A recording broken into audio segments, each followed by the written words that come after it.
Good morning. Today we're going to be working on this little kind of question and answer about the Vanport floods. So turn to page 161, and it's titled Regina and the Vanport Flood. There's an introduction, and this is an interview. It says right up here in the corner, interview. So this is somebody asking questions. Introduction. Regina Johnson Flowers is now married to her childhood classmate and has grown children of her own. She remembers moving to Portland in the 1940s. She remembers living in Vanport, a neighborhood built especially for families who came to Portland to work in the shipyards during World War II. And she remembers the Vanport flood. So third graders, you're in this cool spot with your research where you're going to hear a lot that you already know. You knew why Vanport was there. You knew when it was there.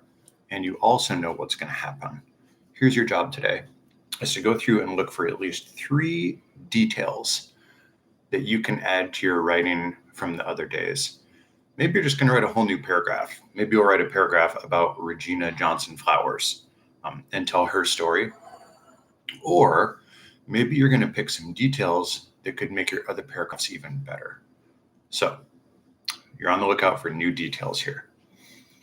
Question, Mrs. Flowers, will you tell us about the flood? Well, let me tell you.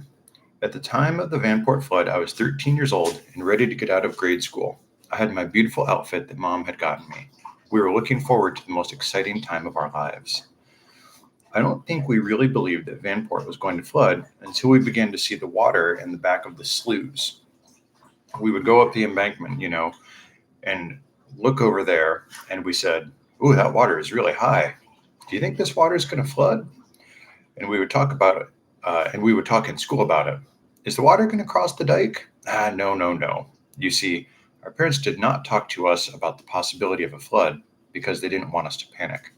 Of course, we kids were busy getting ready for graduation and would let our folks take care of the worries about the flood. So a dike is a word for like a small dam. And I believe part of the definition is that it's made out of dirt. They call them like earthen dams made out of earth or dirt. Question, where was the dike? Do you know where Kelly Park is? That's where the dike was. It was along the railroad tracks that go to the Columbia Park. That go to Kelly Park, sorry. The water was coming from the Columbia River and the Willamette River. They met up towards Savi's Island, Well, that dike wasn't big enough or strong enough to hold back all that water. And the water did not have an outlet. So where was it going to go? To the lowest part. That low part was Vanport, where we lived. The water started rising in April and then May, all the way to Memorial Day. Question, where were you the day when the dike broke? Mrs. Flowers, we were at home. I think my mother kept us close because my dad was not there. My grandmother was dying in Oklahoma. He was there. My brother, Fred, was at Jansen Beach. His Boy Scout troop was helping stack sandbags to protect Jansen Beach from the flooding. The way he heard about the dike breaking was from the neighborhood kids coming from the movie theater. The manager stopped the movie and said, "Children, go home, the dike is broken. Go home swiftly." The kids were out of there. As they ran home, they yelled, "The dike is broken, the dike is broken." We heard later that within 25 minutes, the movie theater was gone. Then we heard the warning siren. We had approximately 30 minutes to leave our home and get where we would be safe. My brother, Horace, got my dad's suitcase and threw things in it. My graduation dress was one. Mom's Oxfords, the good shoes, change of clothing. I don't know how he did all this. Mother grabbed John. He was the youngest. Before I flip the page, here are pictures of people walking away, trying to get out, and notice they're trying to get up a hill. And here, it says congestion on Denver Avenue. Denver Avenue is the street in Kenton where Paul Bunyan stands at the top of the hill. So this would be right there if you know that neighborhood. He told me to start moving, so I did. We had to walk about a half mile to get to Denver Avenue. Horace had the suitcase. I held onto the tail of my mother's coat, and she had John Edward. Question, did you get your feet wet? Mrs. Flowers, nope, water did not touch us. We got up onto Denver Avenue before we saw the water. It wasn't that far behind us, and by then people were going to get out. That was the safest thing to do. My mother told us to stay together. She said, "Don't look back. Don't ever look back." But I had to because it was my home. Here's a picture of the actual flood that they just very narrowly missed getting stuck in. Question, were you afraid? I always figured if I had my mom, I'd be okay. She would take care of everything. And the only time I felt scared was when I actually saw it. But I never cried. I never did cry. My mother broke down a little bit when she found my brother Fred because she knew that he could have been swept away, but he wasn't.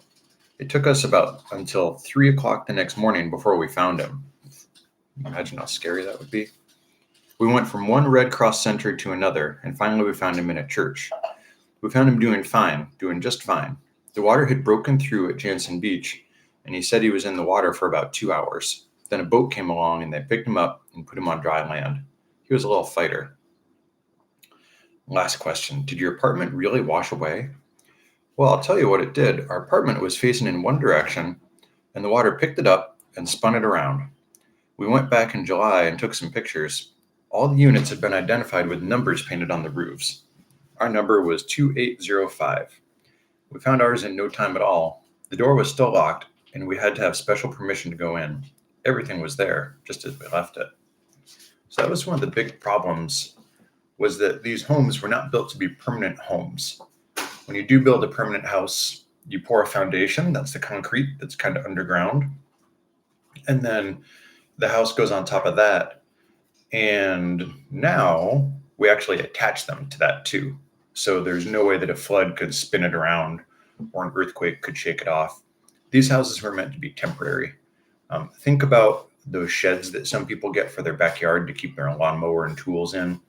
It's just like a big wooden box that just sits right on the ground. That's pretty darn close to what these houses were. And that's one of the reasons that everything got flooded so badly. Her house just got spun around, but she still had her things. Many people lost everything they had in those floods. And as you've already learned, some people also died. So here's your job. Try to remember 3 new details that you just heard in that story.